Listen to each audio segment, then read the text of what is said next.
Whenever we encounter a chaotic system, none of us starts as an expert. The best way to learn how something works is to sit down, roll up our sleeves, and sift through it together. Imagine a giant, disorganized pile of index cards. Each card holds a tiny piece of information, a name, an address, a purchase. To fix this, we have to do what is called data cleaning. This is the unglamorous, highly detailed work required to bring order to the chaos. Taking the time to manually sort and verify this information up front means the foundation is actually solid.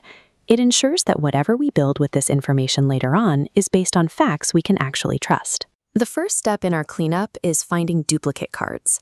When the same person or event is recorded multiple times, it makes our archive look much larger and more lopsided than it actually is.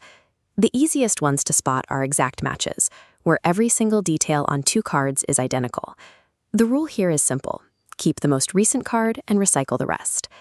Near duplicates are a bit trickier. Think of a card for John Smith at Main Street and another for John Smith at Main Street. Our eyes tell us these belong to the exact same person, even with slight spelling variations. We use tools that look for these close enough matches. As you see here, the computer scans the text and flags cards that are nearly identical. Once the similarity reaches that 95% mark, we confirm they are the same. By removing these duplicates, we prevent an AI from seeing the same example over and over. If we leave them in, the system starts paying too much attention to those specific records, which distorts the very patterns it learns. Our next challenge is dealing with cards that have blank spaces, like a missing phone number or an empty address line. Before we try to fix a blank space, we have to look at why the information isn't there. As this diagram shows, we can follow three different pathways. Did someone just forget to write it down? Is the information missing because of another error elsewhere? Or did the person choose to leave it blank for a reason? Depending on what we find, we might decide to simply throw the incomplete card away. But we only do that if blanks are extremely rare. Otherwise, we're tossing out too much of our archive. We could also choose to pencil in an educated guess, maybe by using the average value from all the other cards. Or we can mark the spot with a special flag, acknowledging that the blank space itself might be telling us something important about that person. Choosing the right way to handle these blanks ensures we don't accidentally erase valuable clues. Often, the fact that a piece of information is missing is a useful detail in its own right. Now we run into the problem of consistency. You will often find the exact same piece of information written in several different formats across our pile of cards. This is how we smooth out those inconsistencies. We take all those different ways of writing a phone number or a product name and merge them into one single uniform layout. We do the same thing for measurements. Everything in our archive needs to use the same units, like making sure every recorded weight is in kilograms rather than a mix of pounds and grams. AI systems can get confused by formatting.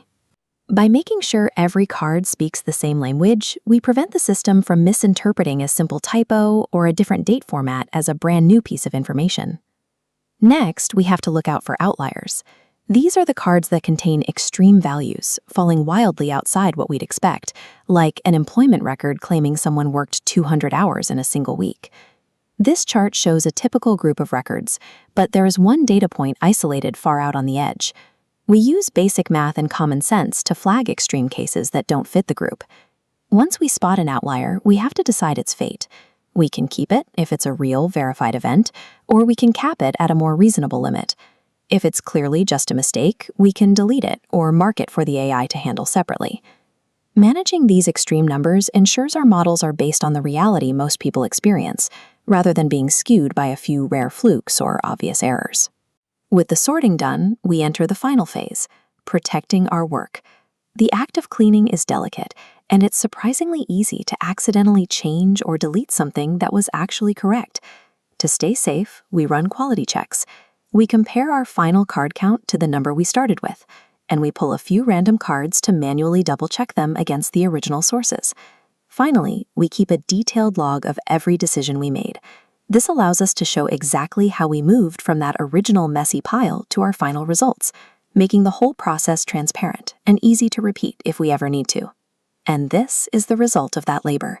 The chaotic pile is gone. In its place is a perfectly organized, pristine archive that is finally ready to be used. Documenting this shared effort ensures that the hard work one person does to clean things up becomes a permanent asset for everyone else.